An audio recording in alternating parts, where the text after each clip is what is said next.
معنی تم حریصٌ علیکم بالمؤمنین رؤوف الرحیم۔ میرے رسول صلی اللہ علیہ وسلم کی شان، جیسے کل عزیز گرامی مرتبت عرفان صاحب نے بھی بتایا تھا، شان یہ ہے کہ عزیز علیہ ما عنتم حریصٌ علیکم بالمؤمنین رؤوف الرحیم، کہ معبود بنی نوع انسان کا کوئی فرد، اسے جب کوئی تکلیف ہوتی ہے دکھ مصطفیٰ کو ہوتا ہے، دکھ مصطفیٰ کو ہوتا ہے۔ حریصٌ علیکم، پوری مخلوقات بنی نوع انسان کی بھلائی کے لیے مصطفیٰ تڑپ رہے ہیں۔ مصطفیٰ پوری بنی نوع انسان کی بھلائی کے لیے، اچھائی کے لیے تڑپ رہے ہیں۔ اور بالمؤمنین رؤوف الرحیم، مومنے کے لیے تو مصطفیٰ رؤوف بھی ہیں، رحیم بھی ہیں، ان پر تو ایکسٹرا کرم ہے۔ تو گویا کہ پتہ چلا مصطفیٰ جان رحمت صلی اللہ علیہ وسلم کہ علم نشرہ کا جو سینہ تھا وہ پوری کائنات کی بھلائی کے لیے اس کے اندر آپ ایک جذبہ رکھتے تھے، آپ ایک درد رکھتے تھے۔ تو تصوف مختصراً یہی ہے کہ آقا دو جہاں اپنے سینہ مقدس کے اندر پوری کائنات کی بھلائی اور اچھائی کا جو درد رکھتے تھے، اس درد سے اپنے آپ کو رنگ کر عملی میدان کے اندر قدم رکھنے کا نام ہی تصوف ہے۔ قدم رکھنے کا نام ہی تصوف ہے۔ ہر کسی کی بھلائی اور اچھائی چاہنے کا نام ہی تصوف ہے۔ یہاں پر سب سے عظیم مرشد اور ہادی حضور نبی رحمت اور آپ کے عاشق صادق حضرت سیدنا صدیق اکبر کی ایک بات میں آپ کے گوش گداز کیے دیتا ہوں۔ ایک دفعہ جب بھی حضور نبی رحمت صلی اللہ علیہ وسلم تشریف فرما ہوتے کسی محفل کے اندر، تو بیٹھنے کا یہ انداز ہوتا تھا کہ آپ کے ساتھ سیدنا صدیق اکبر بیٹھا کرتے تھے، آپ کے ساتھ سیدنا اور دوسرے صحابہ ساتھ۔ ایک دفعہ اسی طرح محفل انعقاد پذیر تھی، سیدنا صدیق اکبر حضور نبی رحمت بیٹھے ہوئے ہیں، سیدنا صدیق اکبر ساتھ تشریف فرما ہے۔ کیسا حسین منظر ہوگا، آقا دو جہاں تشریف فرما ہوں گے، حضور کے غلام حضور کے سامنے بیٹھ کر رخ بددہا کی جلوہ سامانیوں کا نظارہ کرتے ہوں گے۔ اتنے میں حضرت شیر خدا علی مرتضیٰ رضی اللہ تعالیٰ عنہ تشریف لاتے ہیں۔ حضرت سیدنا صدیق اکبر، یہ کوئی معمولی بات نہیں ہے، ظاہری اعتبار سے جو مقام اور عظمت تھا حضور کے ساتھ بیٹھنے کا، وہ کوئی معمولی بات نہیں ہے۔ آپ جب حضرت علی مرتضیٰ آتے ہیں، آپ تھوڑا سا ادھر ہو جاتے ہیں، حضرت علی مرتضیٰ کو کے لیے وہ جگہ خالی کر دی جاتی ہے۔ آقا دو جہاں اپنے پیارے یار کی اس ادا کو دیکھ کر مسکراتے ہیں۔ حضور مسکرا کر فرماتے ہیں کہ ابو بکر، عزت والا ہی عزت والے کی عزت کرتا ہے، ریسپیکٹیبل شخص ہی ریسپیکٹیبل شخص کی ریسپیکٹ کرتا ہے۔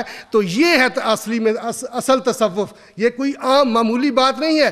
ظاہری اعتبار سے حضور کا جو قرب تھا اسے اپنے دوسرے بھائی کے لیے قربان کر دیا۔ اسی طرح آپ نے سنا ہوگا درود پاک،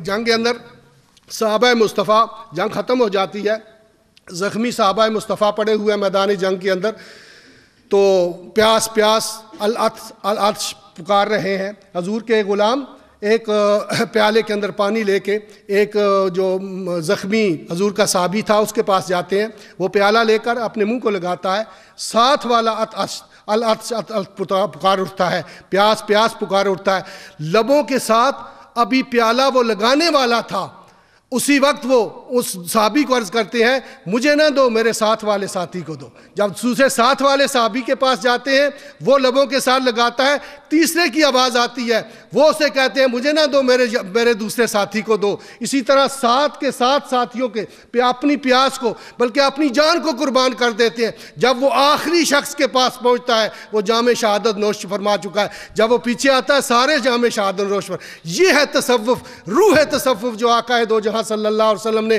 اپنے پاس بیٹھنے والوں کے دلوں کے اندر اس چیز کو پیدا کر دیا تھا۔ تو ہم بھی جب صوفیاء یہ متصوفین کہتے ہیں ان نیک لوگوں کے ساتھ ہمارا رشتہ محبت استوار ہے، تو ہمیں بھی اسی قسم کی، بلکہ یہ تو اپنے تھے، غیروں کے لیے اسلام تو کتیا کے بچوں کی بھی حفاظت کرتا ہے، بلکہ خشک پودوں کی بھی حفاظت کرتا ہے۔ تو اسی مہر و محبت کے ساتھ ہمیں ایک دوسرے کے ساتھ پیش آنا چاہیے۔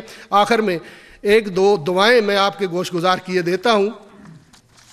مجھے جی تو چاہ رہا تھا کہ حضور ضیاء الامت علیہ رحمت کا جو ضیاء القرآن ہے وہ آپ کی زندگی کا اثاثہ نچوڑ ہے، کس انداز کے ساتھ آپ نے اللہ کے گھر کے دروازے پہ اسے پیش کیا تھا اور بارگاہ محبوب میں یہ مجھے اس وقت سن 1980 کے اندر یہ سعادت حاصل ہوئی تھی۔ موجودہ صاحب جانشین ضیاء الامت بھی میرے ساتھ تھے، پھر انشاءاللہ زندگی ہوئی تو یہ واقعہ کبھی بیان کروں گا۔ بہرکیف ایک دو ضروری دعائیں، کل قبلہ سیدی مرشدی نے بھی آپ سے ارشاد فرمایا تھا، لیکن ٹائم نہ ہونے کی وجہ سے آپ تشریف لے گئے، تو میں ایک دو ضروری دعائیں آپ کے گوش گزار کیے دیتا ہوں جو فائدے سے خالی نہیں ہوں گی آپ کے لیے۔ حدیث پاک کے اندر آتا ہے، آقائے دو جہاں صلی اللہ علیہ وسلم، دعائیں ایسی ہیں جو پہلے ہی آپ کو یاد ہیں، لیکن ٹائم اور اس کی فضیلت، کیونکہ کوئی چیز جب کی جاتی ہے جب اس کی فضیلت اور اہمیت پیش نظر ہو تو بڑے وہ دل سوزی کے ساتھ انسان ادا کر سکتا ہے۔ حضور نبی رحمت صلی اللہ علیہ وسلم ارشاد فرماتے ہیں، جو شخص ایک دن میں 10 مرتبہ اعوذ باللہ من الشیطان الرجیم پڑھتا ہے، یہ سب کو یہ آیت مقدسہ یاد ہے، اعوذ باللہ من الشیطان الرجیم پڑھتا ہے، اللہ کریم اس کے ساتھ ایک فرشتہ، ایک اینجل مقرر کر دیتا ہے، اور وہ اس فرشتے کا کام کیا ہوتا ہے؟ وہ اس شخص کے شیطان کو دور بھگاتا ہے، شیطان کے حملوں سے اسے محفوظ رکھتا ہے۔ تو کتنی آسان سی دعا ہے، حضور نبی رحمت نے کس قدر آسان سی دعا ہمیں تعلیم فرمائی ہے کہ 10 مرتبہ پڑھنے سے کوئی ٹائم بھی نہیں لگتا، دوسرا یہ الفاظ آپ کو یاد کرنے کی بھی ضرورت نہیں ہے، یہ سب کو یاد ہے۔ اسی طرح آگے جو آقا دو جہاں صلی اللہ علیہ وسلم ارشاد فرماتے ہیں دوسری حدیث پاک کہ صبح کی نماز کے بعد اور فجر کی نماز کے بعد، شام کی نماز کے بعد بھی ہے، فجر کی نماز کے بعد بھی ہے، حضور فرماتے ہیں جو 7 مرتبہ اللہم اجرنی من النار پڑھ لیتا ہے، اے اللہ کریم مجھے نار جہنم سے محفوظ رکھنا، بچا لینا، اللہم اجرنی من النار پڑھ لیتا ہے، تو آقا دو جہاں فرماتے ہیں جہنم کی دہکتی ہوئی آگ بھی اللہ کی بارگاہ میں عرض کرتی ہے، اے رب کریم اسے مجھ سے بچا لینا، اسے مجھ سے بچا لینا۔ تو حضور نبی رحمت کا کیسا حسین یہ فرمان گرامی وقار ہے، اور مختصر سے الفاظ ہیں، یقیناً آپ کو یاد ہوں گے، یاد نہیں ہے تو لکھ لیں، اللہم اجرنی من النار۔ اور اچھا یہ ہے کہ اللہم اجرنا من النار پڑھ لیا کریں تو اور بیٹر ہوگا، اجرنی تو ہے نا صرف اپنے لیے مانگ رہے ہیں، تو نہ جب کہیں گے نا تو وہ پلورل ہو جائے گا، سب کے لیے ہو جائے گا، جو انسان دوسروں کے لیے خیر مانگتا ہے اللہ کریم خود اسے عطا فرما دیتا ہے۔ تو اللہم اجرنی کی بجائے اللہم اجرنا من النار پڑھ لیجئے تو اور اچھا ہے۔ تیسرا آگے یا حی یا قیوم برحمتک استغیث، اس کے بارے میں قبلہ سیدی و مرشدی نے ارشاد فرمایا کہ حضور نبی رحمت صلی اللہ علیہ وسلم آپ ارشاد فرماتے ہیں کہ 1 مرتبہ صبح اور 1 مرتبہ جو شام کو یہ پڑھ لیتا ہے، 1 مرتبہ صبح، اللہ کریم اس کے سارے کام اس کے لیے آسان کر دیتا ہے، اس کے سارے یا حیو یا قیوم برحمتک استغیث۔ اور دوسرا حضور نبی رحمت کا معمول بھی سیدی مرشدی نے آپ کو بتایا تھا کہ آقا دو جہاں فرماتے ہیں کہ معمولی سا جو کام کرنا ہو اس وقت بھی میں اس کا ورد کرتا ہوں، پڑھتا ہوں، بلکہ حضور کا فرمان ہے کہ اگر حجر اسود کو میں چومنا چاہوں، حضر اسود کو بوسہ دینا چاہوں تو اس وقت بھی، حالانکہ اس وقت تو اتنی گیدرنگ بھی نہیں ہوتی، آپ تو بہت زیادہ ہے، اور یہ میرا تجربہ ہے کہ اللہ کریم مجھے حضور ضیاء الامت کی دعاؤں سے سال میں کئی دفعہ وہاں مجھے حاضر ہونے کی یہ وقت ہوتا تو میں بتاتا کہ کیوں میں حاضر ہوتا ہوں، کس وجہ سے آتا ہوں، مرد کامل کی دعا سے باہر کا پھر کر بھی عرض کروں گا، تو بڑی گیدرنگ کئی دفعہ ہوتی ہے۔ میرا جی چاہے طواف کرتے ہوئے اگر اس کو حجر اسود کو چومنے کا تو میں یہی دعا ورد کرتا ہوں، اور ساتھ والے میرے جوان لڑکے میرے ساتھ ہوتے ہیں، وہ پیچھے رہتے ہیں، میں چوم لیتا ہوں۔ تو یہی تو حضور نبی کا فرمان بھی ہے کہ حجر اسود کو اگر میں نے چومنا ہو تب بھی میں اس کا ورد کرتا ہوں۔ اللہ تعالی ہمیں اسی کا ورد کرنے کی توفیق ارزانی فرمائے ہر مشکل کے وقت یہ کام۔ اور دوسرا حضرت ام المومنین حضرت ام سلمہ رضی اللہ تعالی عنہا، آپ سے روایت ہے کہ حضور نبی رحمت صلی اللہ علیہ وسلم کا ہر روز کا یہ معمول تھا، جب صبح سویرے آپ بیدار ہوتے تو صبح سویرے آپ کیا دعا پڑھا کرتے تھے، اللہم انی اسألک علما نافعا، اللہم انی اسألک علما نافعا و رزقا طیبا و عملا متقبلا۔ یہ ہر روز حضور نبی رحمت صلی اللہ علیہ وسلم اس کا ورد کیا کرتے کہ اللہ کریم ہمیں علم نافع عطا فرما، نفع والا علم، اپنے ذات کے لیے بھی وہ نافع ہو، دوسروں کے لیے کو بھی فائدہ پہنچانے والا ہو، رزقا طیبا، اور طیب پاکیزہ رزق عطا فرما، اور وہ عمل کرنے کی توفیق عطا فرما جو تیری بارگاہ میں درجہ قبولیت سے ہمکنار و سرفراز ہو۔ اور آخر میں حضور نبی رحمت کا ایک اور ارشاد گرامی آپ کی گوش گزار کیا کرتا ہوں۔ حضور نبی رحمت کا حدیث پاک کے اندر آتا ہے، حضور فرماتے ہیں اللہم اغفر للمؤمنین والمؤمنات، یہ عام دعا پڑھی جاتی ہے، نہیں کسی کو یاد تو لکھ لیں، اللہم اغفر للمومنین والمومنات. اس کے پڑھنے کا کیا فائدہ ہوتا ہے؟ دو قول ہے اس کے بارے میں. حضور نبی رحمت کے ایک ارشاد فرماتے ہیں جو بندہ ان الفاظ کو پڑھتا ہے، یہ دعا مانگتا ہے، جتنے بھی مسلمان مرد اور عورت ہیں ان کو کاؤنٹ کیا جائے، ان کو جمع کیا جائے تو ان کو جمع کر کے ان کی تعداد کے مطابق اس شخص کے نامہ اعمال میں نیکیوں کو لکھ دیا جاتا ہے. اس شخص کے نامہ اعمال میں نیکیوں کو لکھ دیا جاتا ہے. تو مختصر سی دعا ہے، اللہم اغفر للمومنین والمومنات. اور دوسرا فائدہ یہ ہوتا ہے، حضور نبی رحمت فرماتے ہیں جو شخص اس ورد کو، اس دعا کو 27 مرتبہ 27 ٹائم اسے پڑھتا ہے، اللہ کریم اس شخص کی، اس بندے کی دعاؤں کو قبول کرتا ہے اور مقبولیت کے اس درجے پہ وہ شخص پہنچتا ہے کہ ان اشخاص کے ذریعے اللہ کریم پوری مخلوقات کو رزق دیتا ہے، پوری مخلوقات کو رزق دیتا ہے. تو اللہ مغفر للمومنین والمومنات مختصر سے الفاظ ہے. اور بسا اوقات انسان کہتا ہے کہ ہم یہ ورد و وظائف کرتے ہیں، اس کا وہ اس کا اجر نہیں مل رہا، معاملہ نہیں. وہ اس کی وجہ اصل یہ ہوتی ہے، حضور نبی رحمت نے جو کچھ فرمایا ہے، یہ لائٹ میرے سامنے ہے، اس سے بھی زیادہ یہ لائٹ میں نگاہوں کے ساتھ آپ بھی دیکھ رہے ہیں، ہو سکتا ہے اس میں شک ہو، محبوب کے فرمان میں شک نہیں ہو سکتا.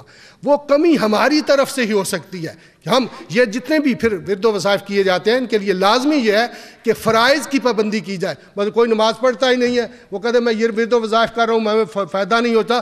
پہلے تو رب کریم کی وہ ڈیوٹی پوری ہی نہیں کر رہا، حکم کو مان ہی رہی رہا محبوب کے، تو یہ تجھے فائدہ کیا؟ پیسے نماز کا پابند ہونا، جتنے بھی فرائض ہیں ان کی پابندی لازمی ہے. اس کے بعد جب یہ ورد و وظائف کرو گے انشاءاللہ اس کا ثواب تمہیں اجر و ثواب ملے گا. جیسا کہ شاہ عبد العزیز محدث دہلوی علیہ رحمت، مختصراً ختم کرتا ہوں کیونکہ آپ نے جب ٹائم دیا تو پھر ایسے یا تو انہیں کرنے نہیں. تو آپ کے بارگاہ میں ایک دفعہ، بس یہی آخری بات ہے، ایک داریہ جو نہ خدا کو مانتا تھا کسی کو، وہ گیا اور اس نے جا کر کہا کہ تمہارے قرآن کا یہ دعویٰ ہے تبیان لکل شیء، یہ اس میں ہر چیز کا بیان ہے. ہم نے کہا بالکل، ہمارے کلام مقدس کا، اللہ کے اس کلام کا یہ دعویٰ ہے تبیان لکل شیء، ہر چیز کا بیان. میں اس نے کہا پھر اگر یہ دعویٰ سچ ہے، صحیح ہے، تو پھر مجھے بتائیے اس میں گولڈ سونا بنانے کا نسخہ کہاں لکھا ہوا ہے؟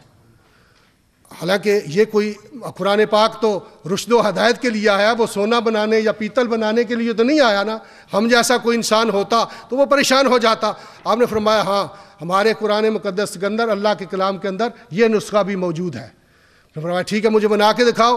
آپ نے فرمایا ٹھیک ہے تو لے آ لوہے کا، تانبے کا، کوئی کسی قسم کا دھات کا ٹکڑا، میں تجھے سونا بنا کے دکھاتا ہوں.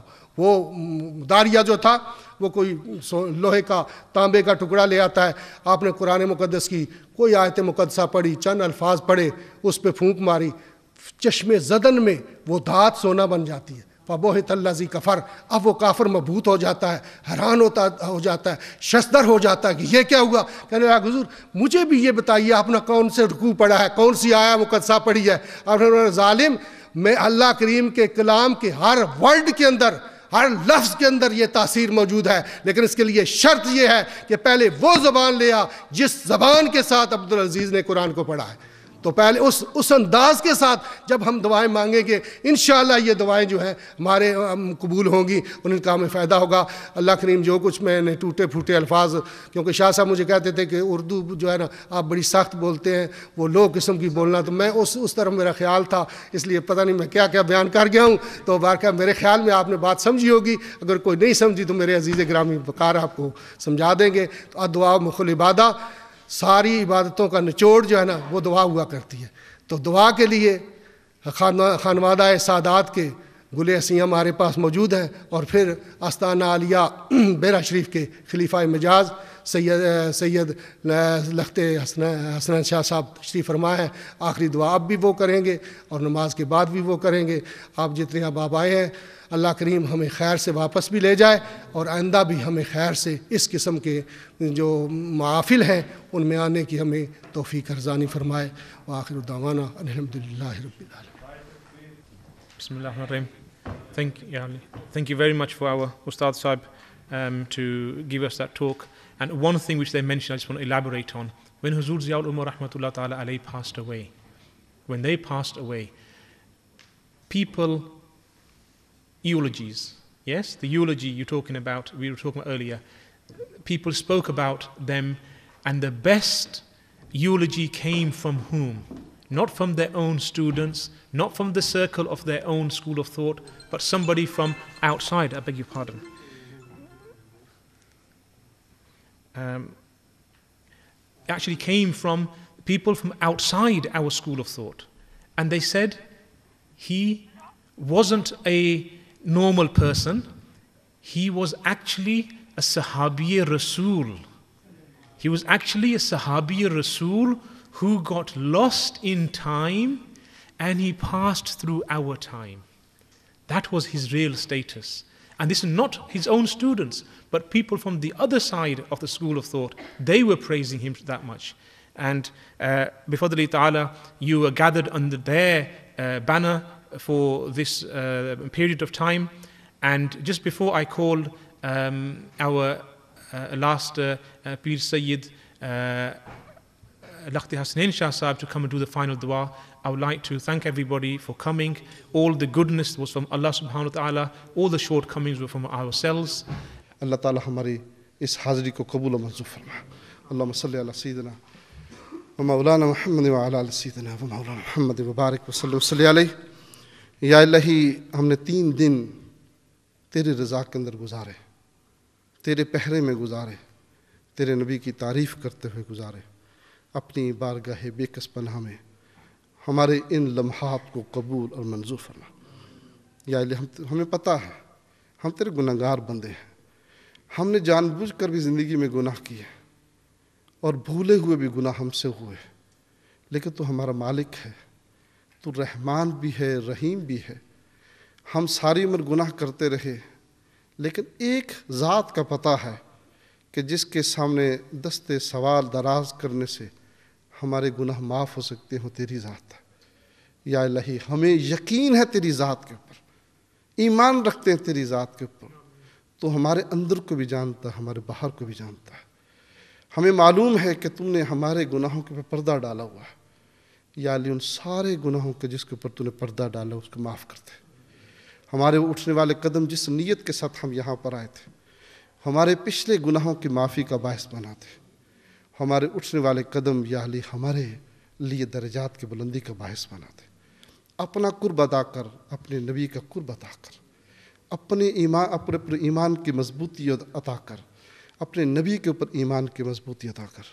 یا علی ہمیں جو ایمان کی دولت دی، ہم اس وراثت کو اپنی اولاد کو دینے کی توفیق عطا کر. اچھے انسان بنانے کی ان کو توفیق عطا کر. ان کے یا علی دلوں کے اندر اپنی اور اپنے محبوب کی محبت ڈالتے. یا علی اپنے نبی کا اسوہ حسنہ ڈالتے. یا الہی اپنے فضل و کرم و رحمت خصوصی کے ساتھ ہمیں مالی مسائل ہیں یا علی اس سے ہمیں نکال دے. یا علی ہمارے لیے آسانیاں پیدا کرتے. جو مقروض ہیں ان کے لیے قرض کو آسانی کرتے. یا الہی جو اپنی رحمت، یا علی جو لوگ اپنے گھروں کے اندر مسائل کا شکار ہیں، یا علی ان گھروں کو امن کا باعث بنا دے. یا علی گھروں کے اندر سکون کی دولت عطا کرتے. جہاں اختلافات اس کو محبت کے اندر بدل دے. یا ہماری بچیاں، ہماری بہنیں یہاں پر آئی ہیں، ہماری بچیاں آئی ہیں، یا ان کے مستقبل کو بہتر کرتے. ان کو وہ لوگ عطا کر جو تیرے دین کے لیے بہتر ہوں، ان کے گھر والوں کے لیے بہتر ہوں، خاندان کے لیے بہتر ہوں. ان کی مائیں جو یہاں پر موجود ہیں، یا ان کے سائے کو، یا والدین جو موجود ہیں ان کے سائے کو، ان کے سروں کے پتہ دیر قائم و دائم رکھ. یا ان کی محبتوں کو ہمیشہ کے لیے قائم و دائم رکھ. یا حضور ضیاء الامت کے درجات کو بلند والا فرما. جو بھی نیکیاں تھوڑی سے ہم نے کی ہیں اس کا ثواب ان کی ذات کو عطا کر. آپ کی روح کو خوش کر دے. یا اپنے نبی کی خدمت میں پیش کر. آپ کی نبی، اپنے نبی کو ہم پہ راضی کر دے. یا تو اپنی بارگاہ میں قبول کر کے تو بھی ہم پہ راضی ہو جا. موجودہ حج صاحب نے جو وقت نکالا، جو نصیحتیں ہم کو کیں، یا ہم ان کی صحت کے لیے دعا کرتے ہیں. یا ان کو صحت کاملہ عطا فرما. یا ان کو تعدیر ہمارے سروں کے اوپر قائم و دائم رکھ. یا ان کو انعامات کی دولت عطا کر. یا حضور ضیاء الامت نے جو ان کو ڈیوٹی دی ان کو پورا کرنے کی کے لیے آسانیاں پیدا فرما دے. دارالعلوم محمد یا غوثیہ یا جتنے بھی ادارے آپ کے فیض یافتہ ہیں، یا ان کو ہمیشہ کے لیے قائم و دائم رکھ. قیامت تک کے لیے آنے والی نسلوں کے لیے قائم و دائم رکھ. یا اس خاندان کے اندر آنے والے جتنے بھی لوگ ہیں سب کو اپنے والد گرامی کی طرح یا اللہ ان کو نفع بخش بنا دے. اس کو اس ادارے کے ساتھ محبت کرنے والا بنا دے. یا الہی حضور امت نے جو خدمات سر انجام دیں اس کا بہتر بدل آنے والی نسلوں کو بھی عطا کر، عزت کے مقام پر ان کو فائز فرما۔ ربنا فاغفر لنا ذنوبنا وکفر عنا سیئاتنا وتوفنا مع الابرار۔ یا الہی علماء امت نے جو خیالات یہاں پر کیے تیرے بندوں کی تربیت کی خاطر، جو انہوں نے کوششیں کی، جو دوستوں نے کوششیں کی، جس نے جتنی کوشش کی، یا اللہ اس کا بہتر بدل عطا کر۔ یا اللہ اس کی کوشش کے مقابلے میں بدل عطا نہ کر، اپنی رحمت کے فضل و کرم سے عطا کر جو تیری بہت زیادہ ہے۔ مولانا آصف صاحب، مولانا عبدالباری صاحب کی قیادت کے اندر یہ جو کام ہوا ہے، یا اللہ اس کو آگے لے جانے کی توفیق عطا کر۔ یا اللہ اس کے بدلے میں ان کو بہتر نعمت فضل و کرم عطا فرما۔ یا الہی دعا کرنی نہیں آتی، جو دعا ہم نہیں کر سکے اس کو بھی اپنی بارگاہ میں قبول کر، جو کی ہیں اس کو بھی قبول و منظور فرما۔ ربنا تقبل منا انک انت السمیع العلیم وتب علینا انک انت التواب الرحیم، وصلی اللہ تعالی علی خیر خلقہ ونور عرشہ محمد وعلی آلہ وصحبہ اجمعین برحمتک یا ہے عرفان کا ساگر، پیر کرم شاہ زندہ باد۔